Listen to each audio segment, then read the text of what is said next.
Hola, hola, ¿cómo están? Bienvenidos a este audio video de tu canal, mi canal Cristian Toriasi de teología, teología cristiana, teología bíblica, teología arminiano-wesleyana, vida cristiana y todo lo que pueda servirte para tu crecimiento espiritual.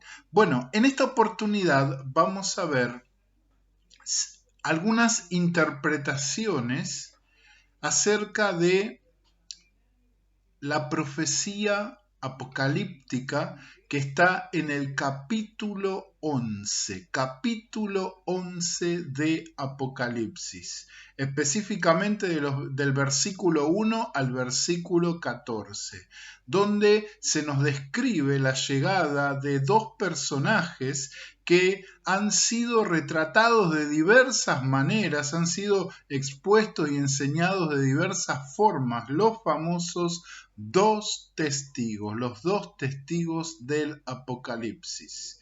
Y vamos a ver las distintas interpretaciones, no solo de quiénes son estos dos testigos, sino también de otros elementos de este capítulo 11, como el templo al cual Juan tiene que medir, los adoradores de ese templo, también el periodo en el que transcurre tanto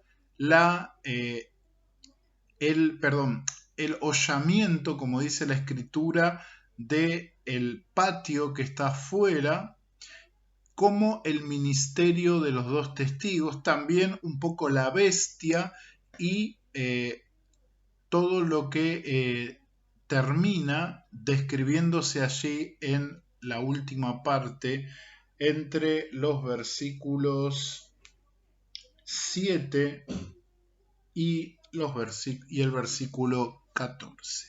Bueno, si te gusta este audio video, te pido que dejes un like y que los compartas para que otros puedan ser bendecidos con estas transmisiones. Y también, si no lo hiciste, por favor suscríbete, así podemos hacer más en este canal que es tu canal de teología.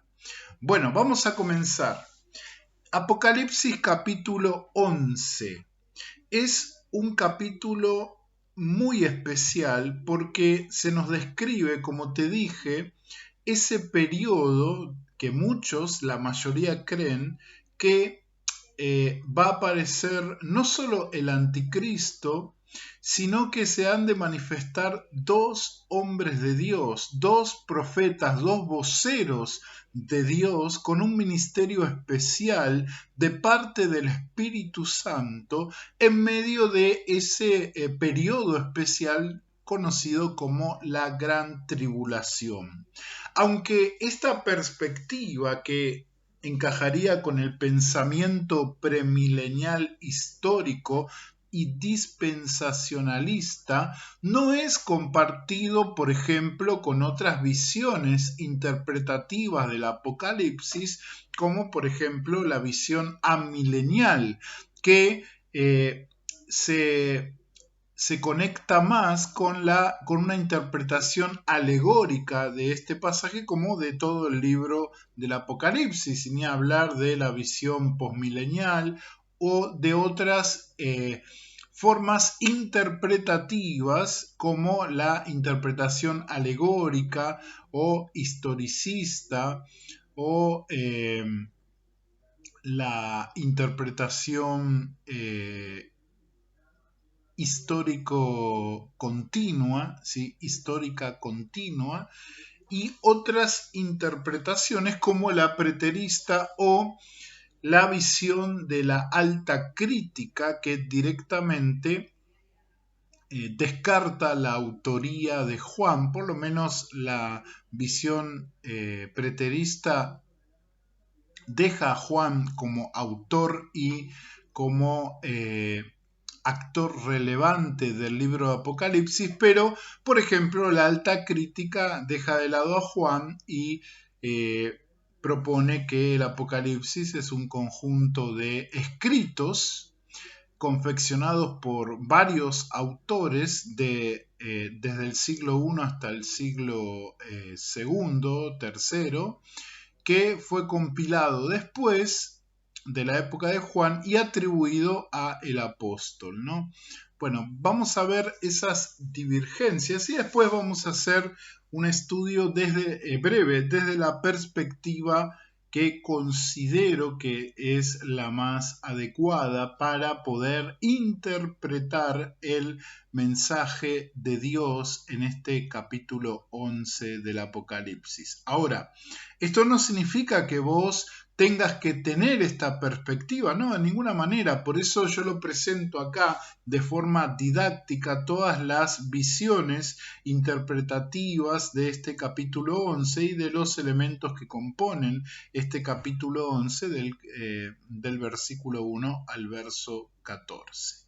Bueno, voy a leer la primera parte,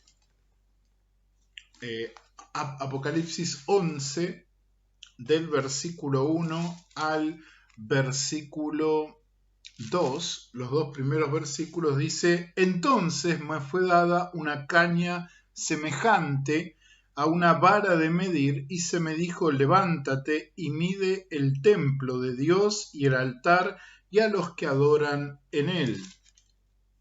Pero el patio que está afuera del templo, déjalo aparte, no lo midas, porque ha sido entregado a los gentiles, y ellos hollarán la ciudad santa 42 meses.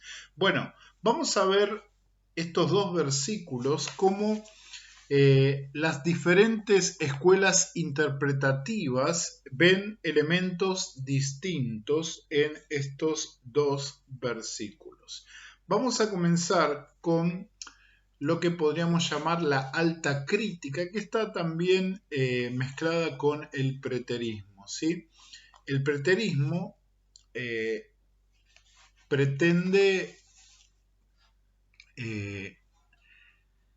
ayornar toda la profecía apocalíptica entre el siglo I y finales del siglo I y principios del siglo II. Es decir, que todo se cumplió en aquel tiempo y que todo lo que Juan estaba viendo y experimentando era algo que estaba relacionado con su experiencia en la iglesia de finales del siglo I y principios del siglo II.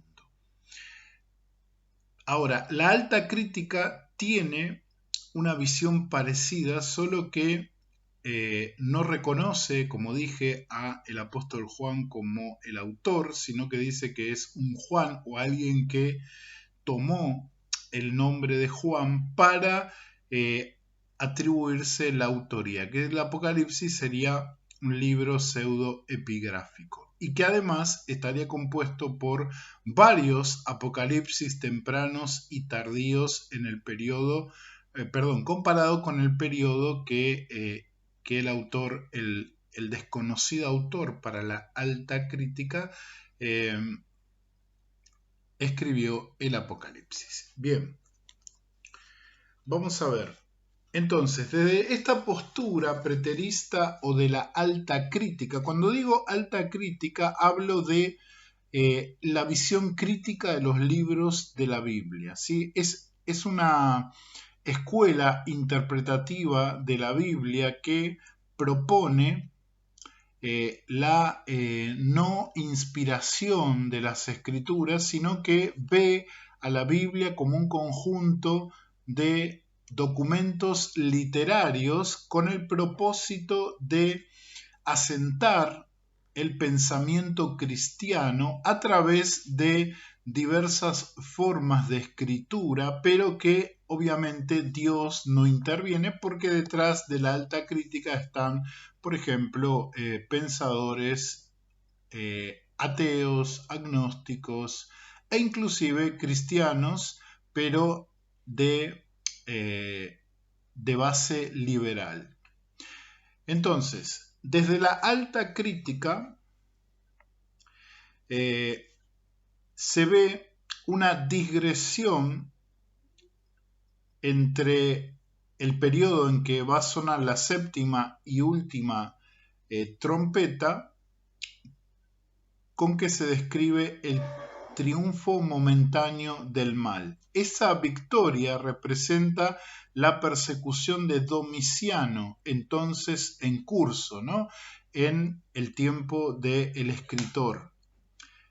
El lenguaje empleado para narrar la persecución se remonta al Antiguo Testamento, como todo en el Apocalipsis. Por consiguiente, la opresión de la Iglesia por Roma se vierte en términos que Daniel utiliza para describir la opresión del templo por los seleucidas.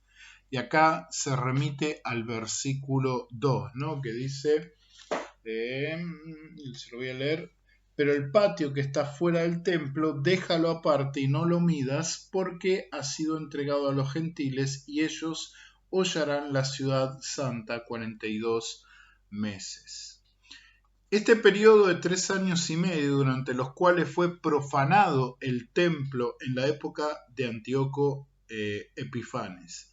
La utilización del simbolismo templario se ha presentado como prueba de que el templo aún estaba en pie en los días en que se escribió el Apocalipsis y de que el libro se redactó conscientemente durante la persecución de Nerón. Sin embargo, el Apocalipsis utiliza el simbolismo del Antiguo Testamento de manera tan uniforme que semejante inferencia no entraña convicción alguna. Juan hablaría del templo como símbolo de la iglesia, tanto si el templo está en pie como si no, y sus lectores entenderían la alegoría. Entonces, desde esta visión tenemos la descripción de, ya sea Juan u otro autor, de ese periodo de persecución contra la iglesia. Ese acto que hace el escritor apocalíptico de medir el templo es simplemente la presentación de la iglesia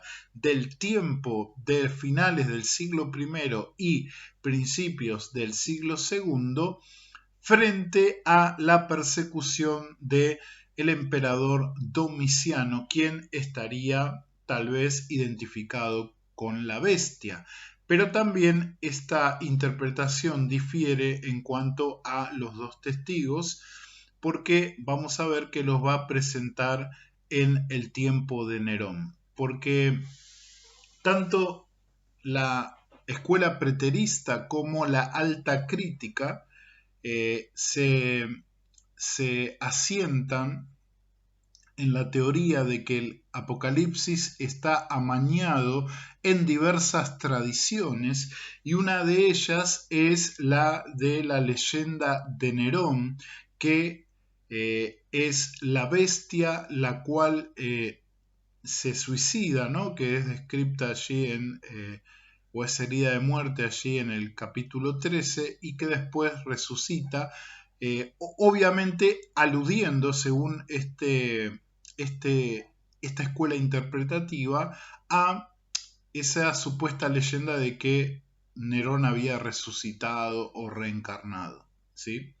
Bueno, vamos a ver ahora cómo esta escuela ve a los dos testigos que aparecen a partir del versículo 3. Y daré a mis dos testigos que profeticen por 1260 días vestidos de silicio, ¿no? Y después describe del capítulo 4 al capítulo 6 los poderes que estos dos testigos tienen y cómo se desarrolla su ministerio hasta el versículo 7, que dice que la bestia que sube del abismo los vence después de hacerle guerra y los mata y deja sus cadáveres allí. Bien. Para la escuela de la alta crítica y también para el preterismo, en parte, es una continuación de la alegoría presentada en los primeros dos versículos, indicando que la iglesia será perseguida por las fuerzas de Satanás y quedará momentáneamente derrotada. Sin embargo, la forma particular de la alegoría quizás recibiese la influencia de acontecimientos concretos, ¿no? Y acá aportan el pensamiento de que los dos testigos pueden ser el apóstol Pablo y el apóstol Pedro, apóstoles que según la tradición fueron martirizados por Nerón, a quien muy bien podría describirse como la bestia que sube del abismo. En este caso, la gran ciudad sería Roma. Bueno, esto está basado también en el hecho de que los dos apóstoles fueron enterrados supuestamente allí en Roma después de sus ejecuciones.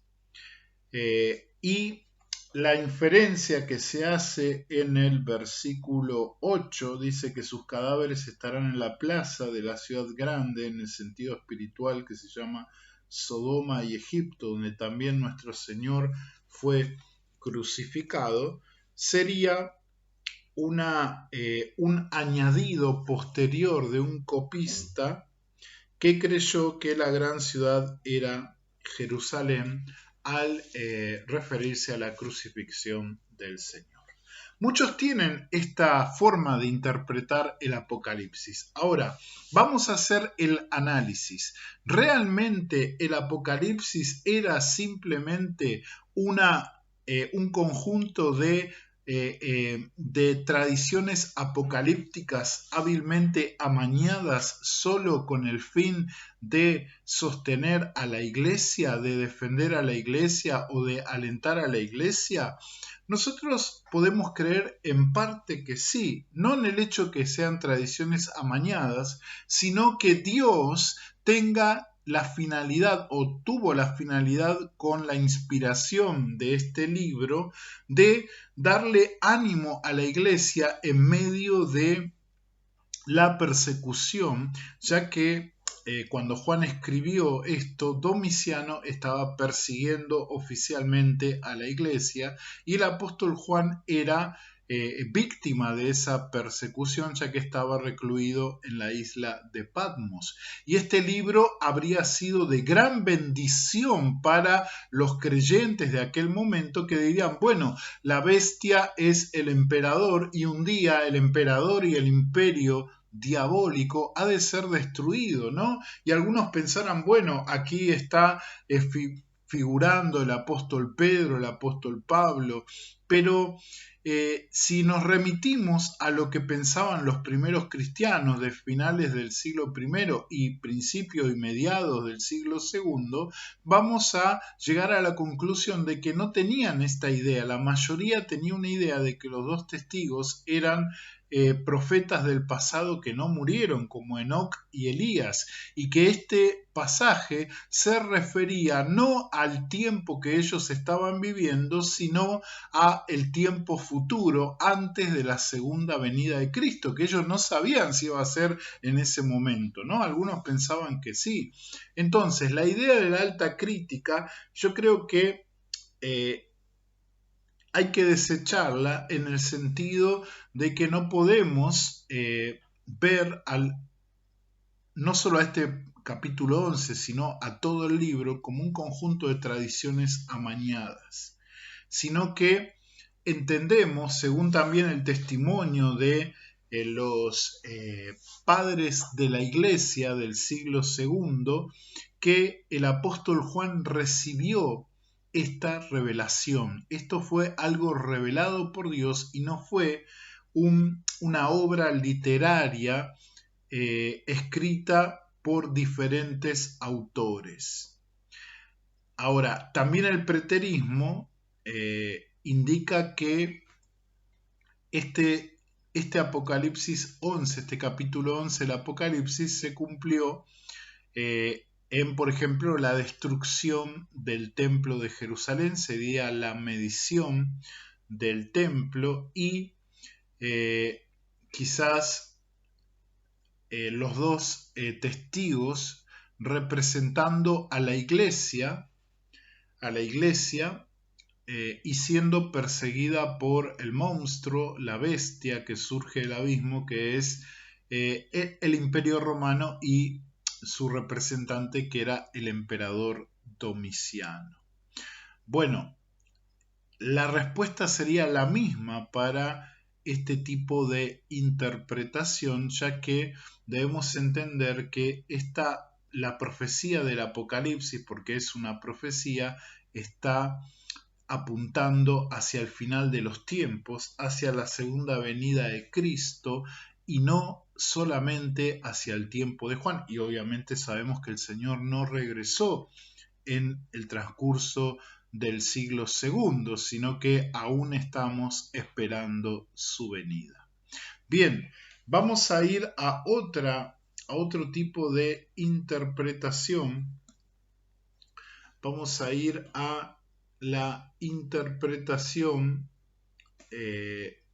alegórica, que también podría mezclarse con la interpretación histórico continua. En esto se parece mucho a la interpretación preterista o a la interpretación de la alta crítica. Por ejemplo, el templo que es mandado a medir, que Juan lo mida, para esta visión alegórica, historicista, histórico-continua, es la iglesia a lo largo de los siglos.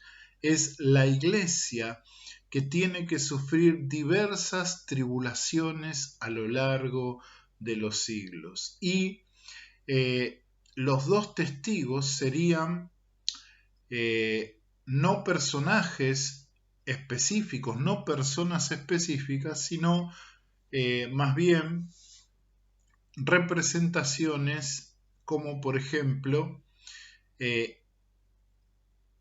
Antiguo y el Nuevo Testamento. Otros dirían, bueno, la ley y los profetas, ¿no? Que están ahí representados, la ley en Moisés y los profetas en Elías, ¿no? Si decimos que es Moisés y Elías por los milagros que hacen. Después vamos a ver esas señales sobrenaturales que acompañan a los dos testigos. Entonces tenemos que, pues, en una interpretación alegórica, tenemos a los dos testigos como el Antiguo y el Nuevo Testamento, que son enfrentados por los poderes del mal, representados quizás por el ateísmo, el secularismo y todo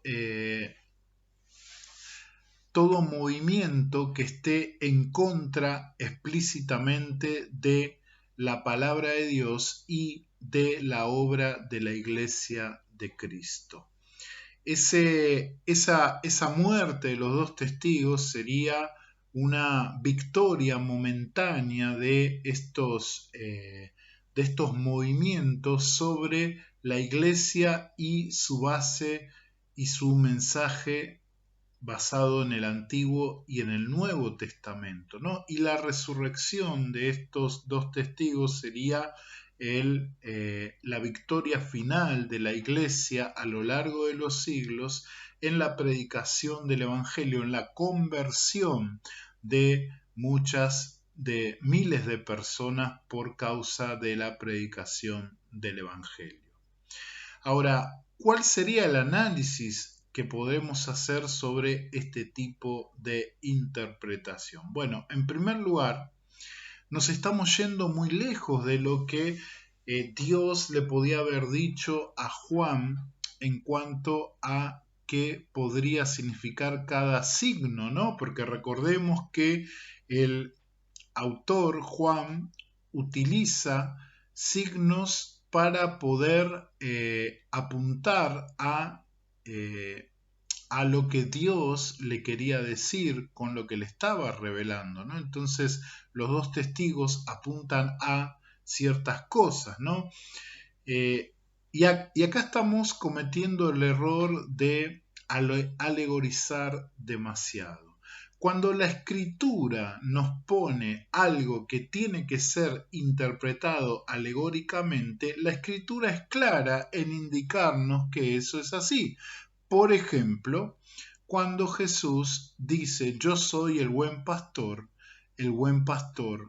su vida da por las ovejas, ¿no? Entonces él habla de la alegoría del pastor, del redil, de las ovejas. Obviamente no se puede interpretar literalmente porque nosotros no somos esos animales que producen lana, ¿no?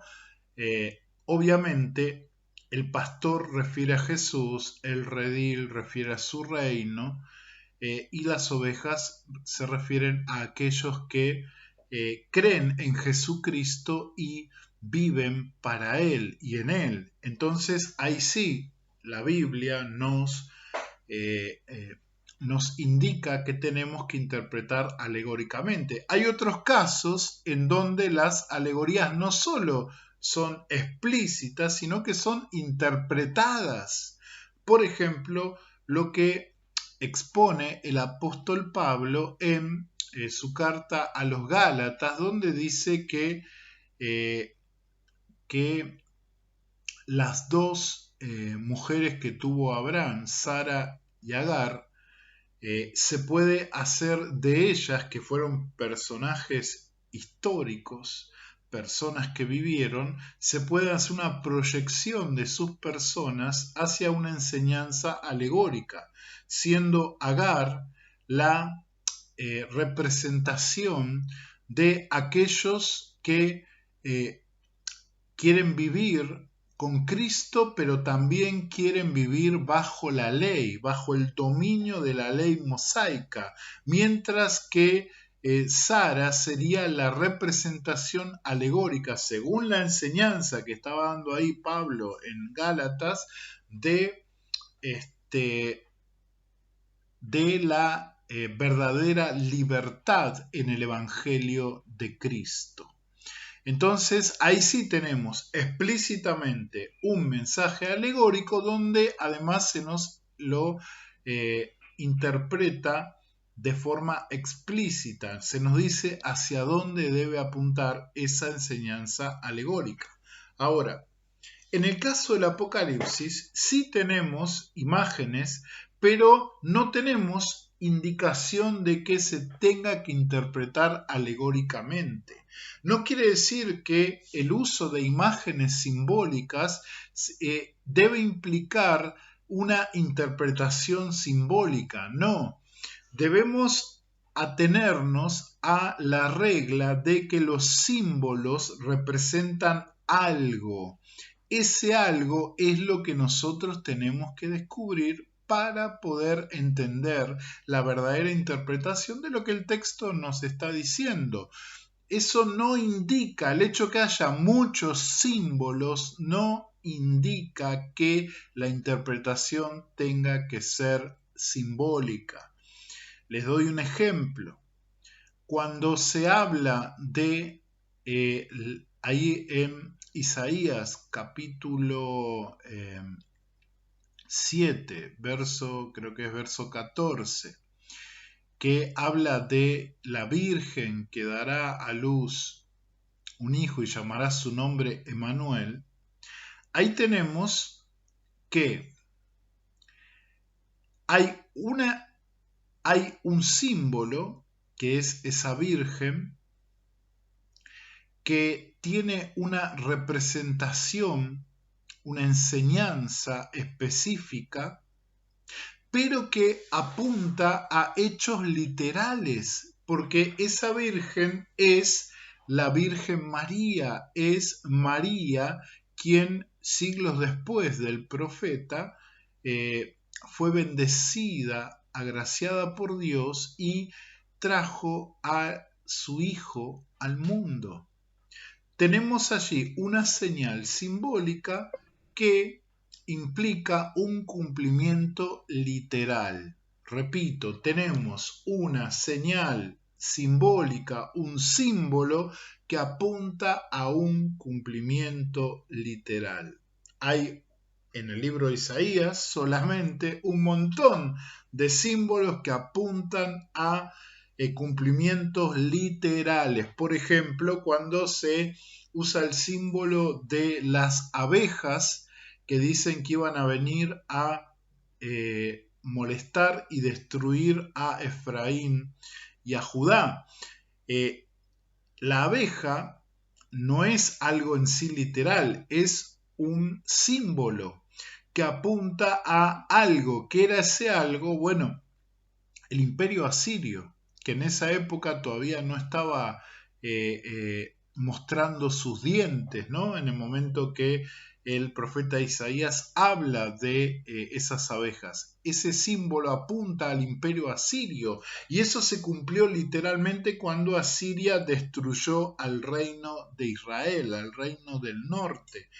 Se usó una profecía con un símbolo para apuntar a un hecho literal. Entonces, si tenemos en cuenta esto, no tenemos que arbitrariamente decir o inferir que porque haya un símbolo, la interpretación tiene que ser simbólica. ¿Sí? Ahora vamos con una tercera, vamos a decir última interpretación, que sería la interpretación futurista, dispensacional, premilenialista de este texto de Apocalipsis 11. Y dentro de ella también hay muchas divergencias, pero vamos a ver rápidamente,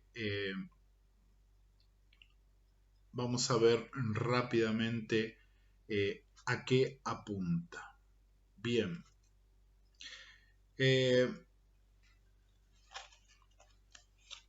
Tenemos aquí que esta escuela interpretativa futurista, premilenial, dispensacional, nos dice que ese templo es el templo judío, el templo de Israel restaurado en el periodo de la tribulación.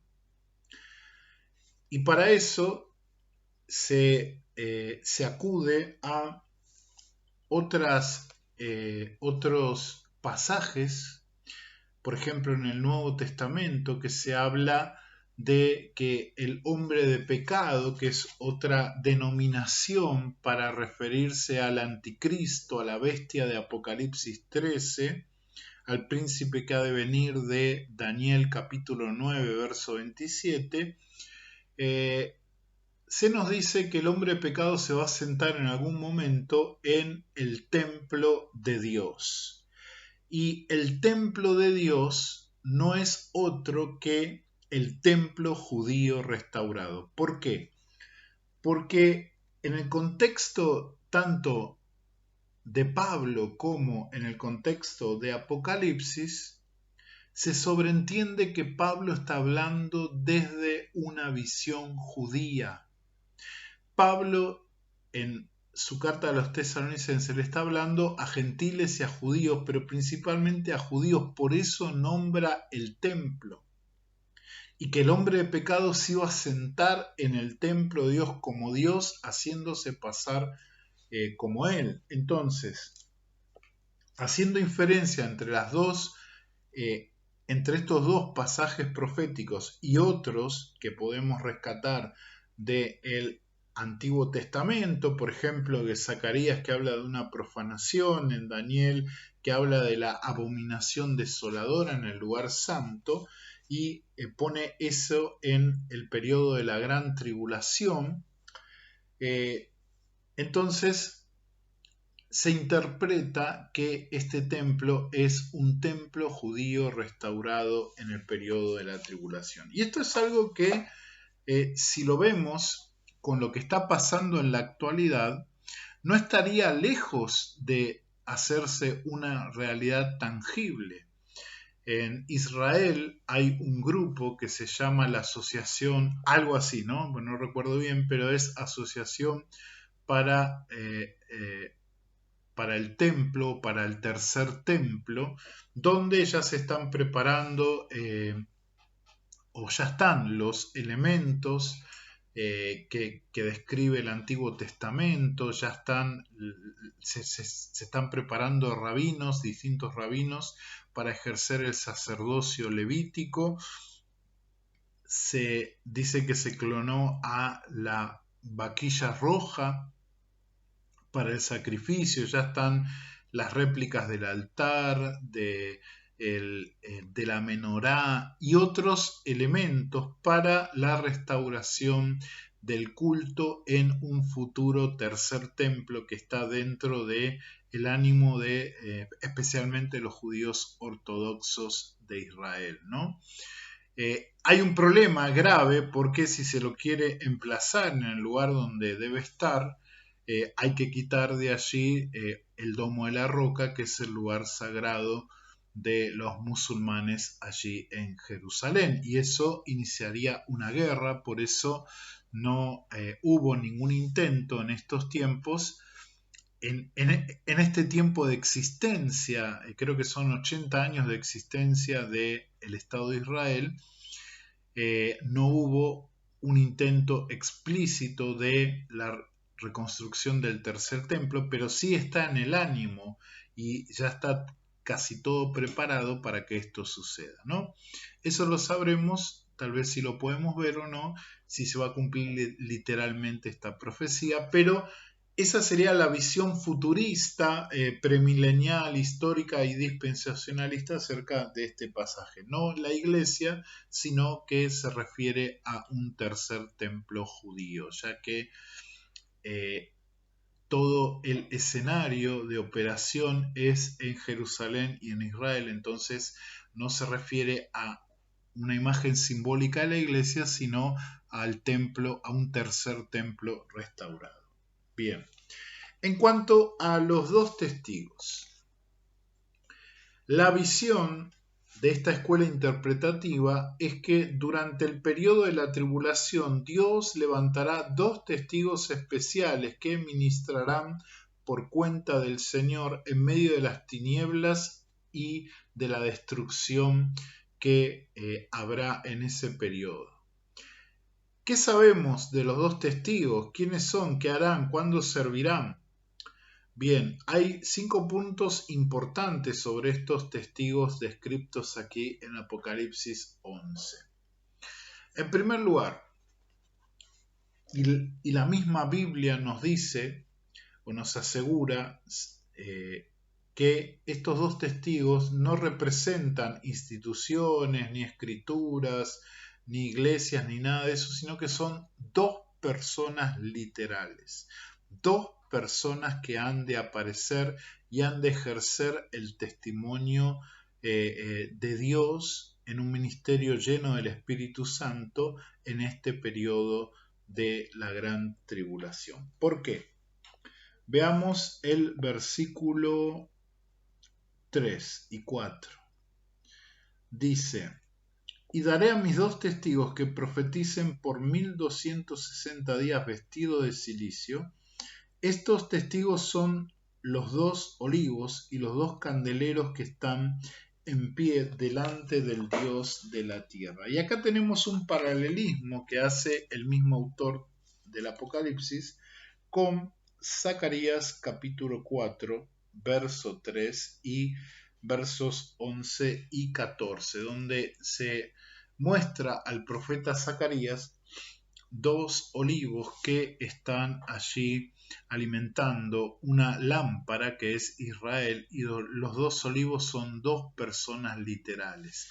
Esos dos olivos en la visión de Zacarías no eran dos instituciones, aunque las personas representaban dos instituciones, pero eran dos personas literales, físicas, a saber, Zorobabel y el sacerdote Josué o Jesúa, hijo de Josadac, ¿no? El mismo libro de Zacarías y Esdras nos dan la interpretación de ese texto, ¿no?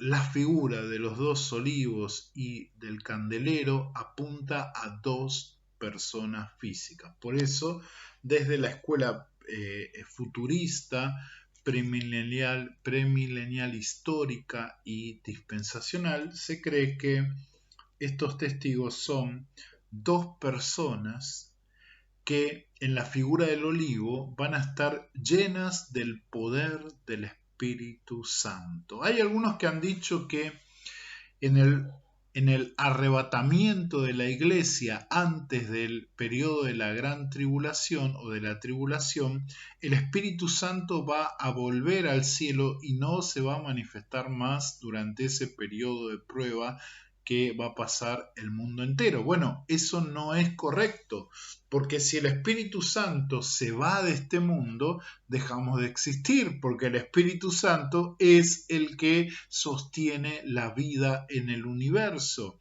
El Espíritu Santo no se va a retirar él personalmente. Lo que muchos proponen, y yo estoy de acuerdo con esa propuesta, es que el Espíritu Santo va a dejar de tener ese ministerio de contención del mal que habla allí el apóstol Pablo en Segunda de Tesalonicenses capítulo 2, cuando él describe que hay alguien que está deteniendo la manifestación del misterio de la iniquidad de forma plena, la manifestación del hombre de pecado.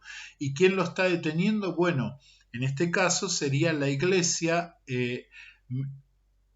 la cual manifiesta el poder y el obrar del Espíritu Santo, ¿no? Entonces, ese ministerio del Espíritu Santo va a cesar de ese ministerio de contención del mal, de forma que lo está haciendo ahora, va a cesar y el mal no va a ser contenido de esa manera. No es que Dios no va a tener el control, porque el libro de Apocalipsis es muy claro al mostrarnos que Dios permite, Dios da permisos, Dios pone límites a los poderes del mal, entonces todo se hace bajo el permiso de Dios y la contención de Dios, ¿no? Hay diversos pasajes que aluden a eso, como por ejemplo cuando se dice que a la bestia se le permitió hacer esto, al falso profeta se le permitió, a los demonios de Apocalipsis 9 no se le permite dañar a los escogidos de Dios. Bueno, ese permiso, esa palabra permiso, permitir, ese verbo permitir, implica que alguien es el que tiene el control, alguien es el que la juega de árbitro en este periodo de la gran tribulación, que juega según las reglas, entonces, o que hace cumplir ciertas reglas, ¿no? Entonces entendemos que Dios sí tiene cierto control, pero que ese ministerio específico que hoy el Espíritu Santo está realizando de contención plena del mal, no va a estar más, ¿no? Entonces, si hablamos de que estos dos testigos son los dos olivos, estos dos testigos van a estar llenos del poder del Espíritu Santo, parecido a como sucedía en el periodo del Antiguo Testamento, y van a ejercer un ministerio profético poderoso en medio de la presencia quizás del anticristo y de todos los eventos que se incluyen en el periodo conocido como la Gran Tribulación, ¿sí? La imagen o el símbolo del olivo implica la presencia que fluye del Espíritu Santo de Dios, ¿no? Esto otra vez lo podemos ver en la explicación que el ángel le hace a Zacarías, allí en Zacarías 4, que dice, que le da ese mensaje a Zorobabel, que le dice, no es con fuerza ni con ejército, sino con mi espíritu, dice el Señor, ¿no? Entonces los olivos o el olivo implica la presencia que fluye del Espíritu Santo a través de estos dos hombres. Y los candeleros, también está sacado allí esta imagen de Zacarías 4, implica que estos dos hombres serán la luz de Dios. Serán la luz de Dios en medio de la oscuridad de este periodo de la gran tribulación, ¿no? Bien, ahora viene el tema de la identificación.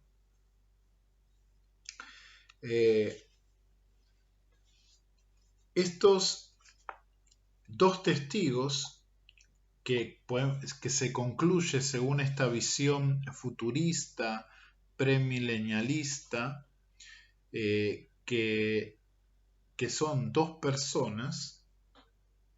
De verdad, la pregunta que sigue es, ¿son dos personas que vivieron antes? Muchos de los primeros cristianos, como Tertuliano, Irineo e Hipólito, creían que los dos testigos serían Enoc y Elías. Otros sostienen que uno es Moisés y el otro sería Enoc o Elías. Hay varias razones por las cuales ellos fueron identificados como los dos testigos. En primer lugar, tenemos la identificación de uno de los testigos como Enoc. Se dan dos razones principales para afirmar que Enoc es uno de los testigos. Primero, Enoc no murió, según Génesis 5, 23, 24, y la Biblia dice que está decretado que los hombres mueran una sola vez y después el juicio. Hebreos 9, 27. A ver, este versículo establece sencillamente la verdad general que todos debemos morir. Habrá millones de excepciones a esta regla en el arrebatamiento de la iglesia, cuando millones de personas sean quitadas de este mundo, cuando Cristo la espere allí a la iglesia en las nubes del cielo. Después tenemos a Moisés. Hay tres razones principales para identificar a Moisés como uno de los dos testigos. Primero, los testigos convertían en sangre los ríos y traían otras plagas, como lo hizo Moisés, ¿no? Allí en el verso 6 del capítulo 11. En segundo lugar, Moisés y Elías aparecieron con Cristo en el monte de la Transfiguración, hecho que retrataba la segunda venida de Cristo, según Mateo 17, 1, 9. Tercero, Moisés fue un profeta, ¿no? Ya el hecho de que estén allí con Jesús en su primera venida implican que ellos son testigos. Moisés y Elías son testigos. Ahora, el caso de Elías, hay cuatro razones para identificar a Elías como uno de los testigos. Primero, igual que Enoc, nunca saboreó la muerte física, segunda de Reyes 2.11. En segundo lugar, aparece en la transfiguración junto a Moisés. En tercer lugar, la escritura predice que Elías vendría antes del día del Señor grande y terrible, según Malaquías 4.5. Se esperaba a un Elías, aún en el tiempo de Jesús. Y en cuarto lugar, Elías fue profeta como los dos testigos. Bien, ahora, como les dije, hay mucha divergencia, ¿no? Y otra postura es que estos dos testigos serían dos personas, dos judíos, tienen que ser judíos, porque está el contexto, como le dije, ellos ministran allí en Israel, en Jerusalén específicamente, entonces serían dos judíos mesiánicos que proclaman a Cristo, que surgen en el periodo de la tribulación o la gran tribulación con las habilidades que tuvieron Moisés y Elías. Y estos vestidos de silicio se opondrán al anticristo durante 3 años y medio o 42 meses y darán testimonio del verdadero Mesías de Jesús para llamar a su pueblo al arrepentimiento. Esta sería otra interpretación acerca de los dos testigos. Bueno, el versículo 7 dice: cuando haya acabado su testimonio, la bestia que sube del abismo hará guerra contra ellos y los vencerá y los matará. La bestia no es ni el imperio romano, ni el mal en sus diversas formas, ni el ateísmo o el secularismo que destruye a la Biblia o a la iglesia. No, la bestia es el hombre de pecado, el hijo de perdición o destinado a la perdición, es el anticristo futuro, es ese personaje en el cual se va a encarnar todo lo malo de lo demoníaco en un futuro, y que, al igual que Cristo, pretenderá ser divino, pretenderá ser el Mesías de los judíos y los ha de engañar, tal como nos lo dice el mismo Señor Jesús, aludiendo allí, creo que era en Juan capítulo 4, aludiendo a uno que vendría en su propio nombre y que a ese lo iban a recibir, o a el falso pastor de la profecía de Zacarías.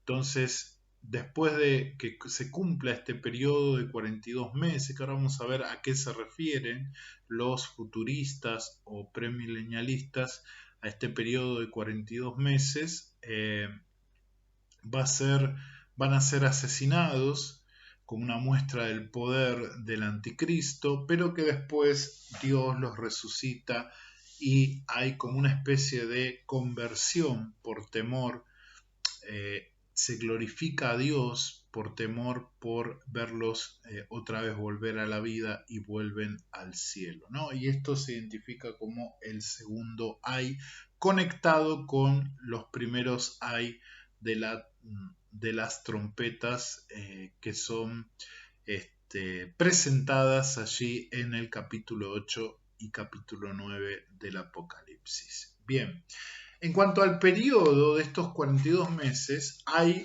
en esta escuela o en estas escuelas, hay también diversas opiniones. Algunos piensan que se refiere a la primera parte de la gran tribulación. ¿Por qué hay dos partes, no?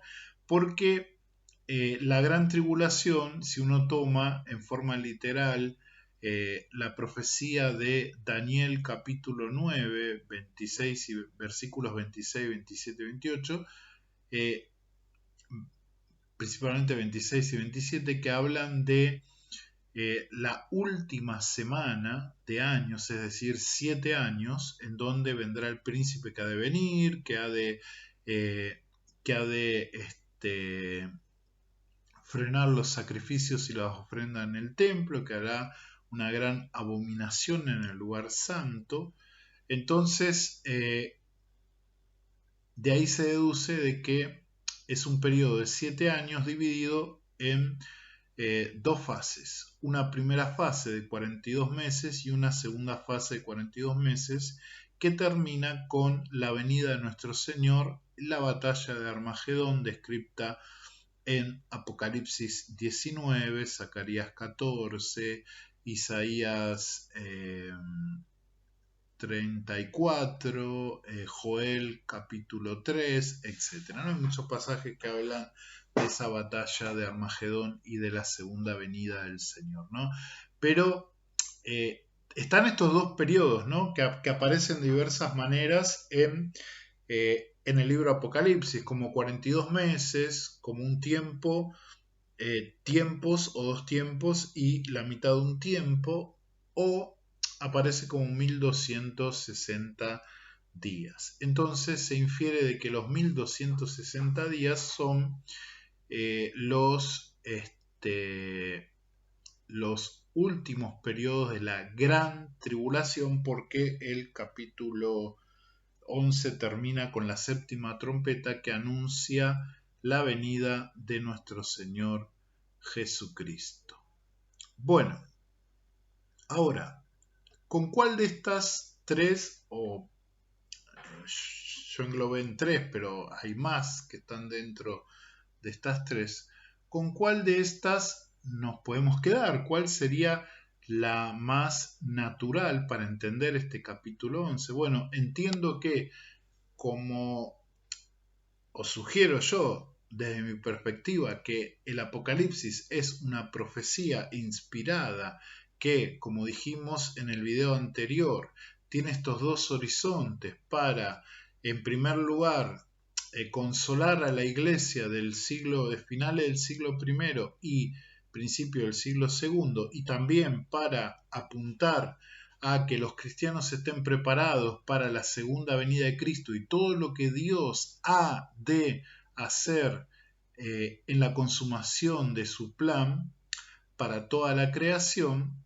Entonces, la mejor forma de interpretar este pasaje sería la futurista premilenial, ¿sí? Ya sea dispensacional o histórica, ¿no? ¿Quiénes son los dos testigos? Bueno, los dos testigos serían, desde mi parecer, serían Moisés y Elías. Ahora, pueden ser que ellos vengan literalmente o puede ser que vengan dos personas con el espíritu de Moisés y Elías, como Juan vino con el espíritu de Elías. No que se encarnen en esas dos personas, sino que vengan en el ministerio y contexto de Moisés y Elías. Pero creo que apunta hacia eso porque hay, por ejemplo, una fuerte evidencia profética, tanto escritural como también fuera de las escrituras hebreas o judías canónicas, que apuntan a la venida literal de Elías, ¿no? Y Jesús dijo que Elías tenía que venir. Entonces, es muy probable que sean Moisés y Elías u otro personaje que acompañe a Elías. Y que ellos han de enfrentar al anticristo en la segunda etapa de la gran tribulación y que su muerte ocurre un poco antes de la batalla de Armagedón, cuando se corona los 7 años de la gran tribulación, ¿no? O de la tribulación. Bueno, sea cual sea la interpretación que vos le des, yo siempre recomiendo que todo tipo de interpretación tiene que concordar no con nuestro pensamiento o nuestra escuela de pensamiento interpretativo, sino principalmente con lo que la escritura dice, con el mensaje central de la escritura. Entonces, si entendemos que hubo un cumplimiento literal de eventos, personajes y contextos específicos profetizados para el periodo de la primera venida del Señor, ya sea su nacimiento, las naciones que andarían a la luz de Él, los reyes que andarían a la luz de Él, su nacimiento virginal, su ministerio de sanidades allí en Isaías 35 y otras cosas más específicas, su muerte expiatoria en Isaías 53 y tuvo cumplimiento literal. Mi pregunta es, ¿por qué los eventos que están relacionados con la segunda venida de Cristo no tienen que tener cumplimiento literal? No tiene concordancia esos pensamientos, ¿no? Si Dios cumplió literalmente profecías para la primera venida de su Hijo y hubo muchas, más de 100 profecías cumplidas, ¿por qué las profecías que refieren a su segunda vuelta acá a la tierra tienen que ser simbólicas y no literales? Esa es mi pregunta para los que tienen un pensamiento alegórico, ¿no? Entonces entiendo que el Apocalipsis es una profecía que utiliza símbolos, pero no por eso es un libro simbólico y por lo tanto esta profecía del capítulo 11 se ha de cumplir para que el propósito o la consumación del plan de Dios pueda realizarse y millones de personas sean salvas y también otras millones sean juzgadas al voluntariamente darle la espalda a Dios y seguir al hombre de pecado en este periodo de prueba conocido como la gran tribulación. Por eso, sea cual sea la interpretación que nosotros tengamos, entendamos que Dios es real, que su propósito es real y su mensaje no cambia desde el siglo I hasta hoy, no cambia, es imperecedero, y que el mensaje del Apocalipsis es que Cristo es el que tiene el control, Cristo es el que ha de venir, Cristo es el que quiere morar en el corazón de los seres humanos, Cristo es el que quiere salvar y que aunque las cosas parece que van a ir mal, todo va a terminar bien. Ese es el mensaje específico que podemos encontrar en el Apocalipsis, ¿no? Entonces, si el Apocalipsis apunta a la venida de Cristo, que va a ser literal, no simbólica, entonces los eventos tienen que ser literales y no simbólicos. Por lo tanto, estos dos serán profetas de verdad que han de aparecer. La referencia al templo es el templo de Jerusalén. Se puede diferir en algunas cosas específicas, en detalles específicos, pero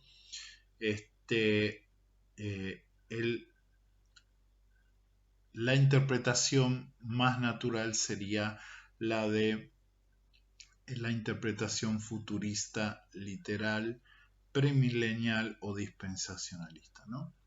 Bueno, vamos a dejarlo acá, ya me extendí mucho, pero espero que sea de bendición este audio video y te animo, como lo hice al principio, que si no lo hiciste te suscribas, que hagas doble clic en la campanita para que te puedan subir las notificaciones de los audio videos o videos que vaya subiendo en el futuro. Así que Dios te bendiga en gran manera y nos vemos en el próximo video. Chau, chau.